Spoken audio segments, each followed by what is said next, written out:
marché parisien est en baisse à la mi-séance, toujours affecté par les mauvaises nouvelles venues d'outre-Atlantique. Les valeurs bancaires sont à la peine à la mi-séance, à l'image de Société Générale et Crédit Agricole. Le compartiment reste affecté par les mauvais chiffres de l'emploi américain publiés vendredi. Du rouge aussi pour Air France-KLM, l'association internationale du transport aérien a révisé à la baisse ses prévisions de bénéfices pour le secteur cette année. Elle table sur 4 milliards de dollars contre 8,6 milliards auparavant. Parmi les rares valeurs en hausse sur le CAC 40 à la mi-journée, Sanofi.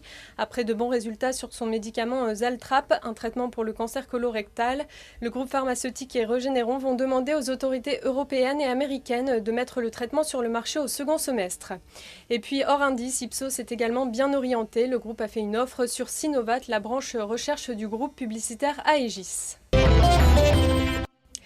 L'euro continue de grimper en ce début de semaine à 1,46 $. La monnaie unique profite des mauvais chiffres de l'emploi américain et du nouveau plan d'aide à la Grèce et au Portugal. L'évolution des deux devises dépendra cette semaine de la réunion de plusieurs banques centrales, dont celle de la BCE qui se tiendra jeudi. Les analystes s'attendent à un statu quo sur les taux, mais estiment que l'institution devrait les relever en juillet. Et puis, du côté des États-Unis, les propos de Ben Bernanke, le président de la Réserve fédérale, sont très attendus demain. Certains espèrent une troisième vague de simulation monétaire. Une hypothèse peu probable, sauf si le passage à vide que connaît actuellement l'économie mondiale menace de se transformer en véritable double dip. C'est la fin de ce flash, prochain rendez-vous à 18 h pour la clôture.